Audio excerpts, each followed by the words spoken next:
Thank you very much. It's a real honor to have the highly respected, the great Prime Minister of the Kingdom of Norway with us today, who, as you know, has been doing a fantastic job and truly respected throughout the world as a leader. And thank you very much for being here. We appreciate it. And we're going to be having a meeting in the Oval Office in a little while where you'll be invited back and you can ask some questions. It's also a pleasure to have my friend who did such a good job at NATO, my great friend, right? So you really did. We started off, they had no money, and they ended up having a lot of money after we said, you got to pay up. But you did a fantastic job, and thank you very much. And I'm glad you're here. Glad we meet each other again under these circumstances. So we'll be meeting in a little while at the Oval Office, and if you have maybe one or two questions, we'll do it now, and after that we'll go to the Oval. Mr. President, on Russia, do you still believe that Putin is serious about peace given the events overnight in Ukraine? And if that bombing doesn't end, are you considering new sanctions on Russia?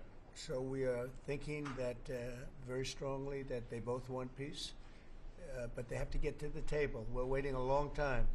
They have to get them to the table, and I think we're going to get peace. We want to save 5,000 young people. I used to say 2,500. I now say 5,000.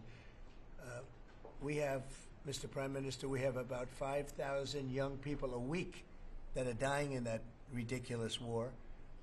And, I started out because I didn't like all the money that we were paying, and then I realized how many people were dying. And that's by far the more important element right now. I'm saying we can save thousands of people. And I don't like that it takes long at all, but I think they both want to make peace. I do believe so.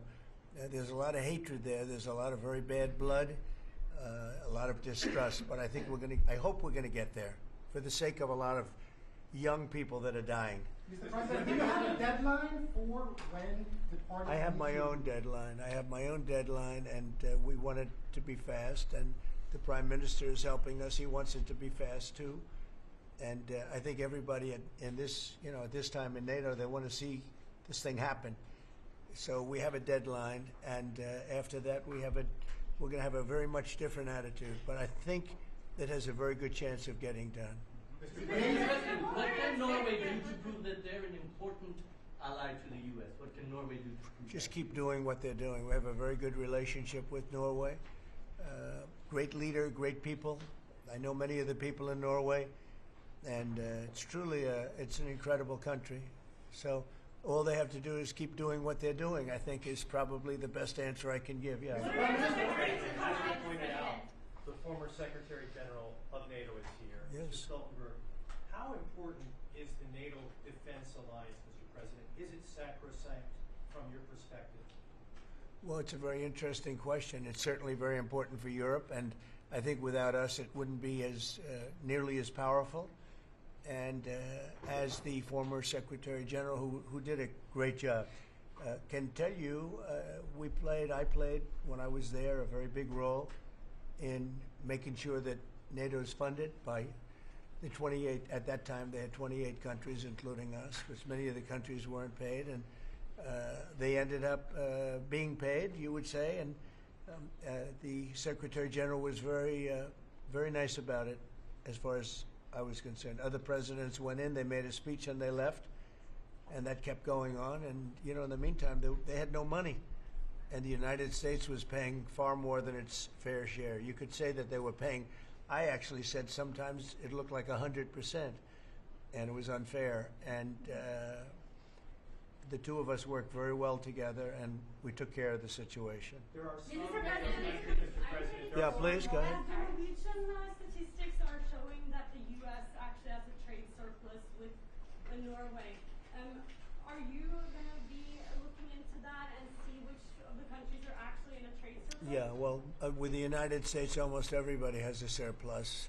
But not so It's really an amazing, numbers. it's an amazing phenomenon. No, there's a surplus of a couple of $1 billion I think you have with us. I congratulate you. That's very good. We got to get a little bit of that for ourselves, maybe. But they do have a surplus. Norway has a surplus. In the current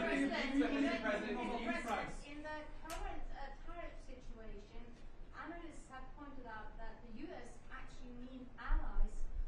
Do you consider Norway as a possible ally in the situation? I think Norway's always been an ally. They've been somebody we've been very close to, very friendly with. Maybe more so now with me than other people, but I think Norway's always been a great ally, yeah. Norway's been a friend. That's a very strange question, actually, because the US is our lead ally, and we build on a relationship we will talk about now, Mr. President. Yeah. It's of high relevance, and I'm very happy that we have Secretary of State and Secretary of Defense. Right. So this is a very strong tie. But it was a question about ally in the tariff situation specifically. Tariff situation. Yes. Oh, well, that's we're talking about a little bit different subject. Then we're talking about a different type of ally. No, in this case, he would be very much inclined to be an ally of Norway because he wants to make the best business deal possible. And Norway and the Norwegians are great business people. They're great traders. They're great, very smart nation, very well-managed nation. Has been for a long time, and in particular now with this leadership. But we'll be talking about trade and other things, and I think we're going to come to a conclusion very quickly. Mr.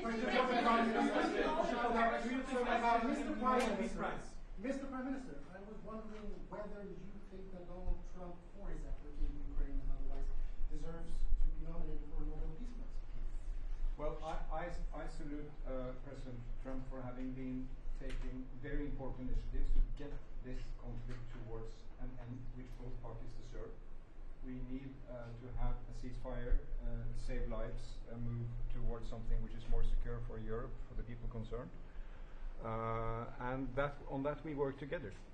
And I look forward to go into some details because we are at a critical moment. On that price, that is a committee taking care of that, which is completely working on its own terms, and I cannot comment on that. Mr. President, a question on China. But thank you very much for that question. May I ask you the question on China? I like that question. Yeah, please. A question on China. Can you clarify with whom the U.S. is speaking with China? They're saying it's fake news that trade talks are happening. Well, they had a meeting this morning, so I can't tell you. It doesn't matter who they is. We may reveal it later, but they had meetings this morning, and we've been meeting with China. And so I think you have, Jeff, as usual, I think you have your reporting wrong. Thank you very much. We'll see you. We'll see you inside. Thank you. Thank you, press for heads down out that door. Thank you. Everybody out. Thank you. Thank you. Keep moving, everybody. Keep moving. Thank you. You're out. Thank you. I would go. We'll all go together, gentlemen. Oh, yes, please do. I want to go skiing. I love Norway. I love Norway. Why? It's beautiful. And beautiful people. Thank you. Thanks, guys. Okay, thank you. Thanks for watching. Here's another story you may like. And subscribe to the WSBT 22 YouTube channel.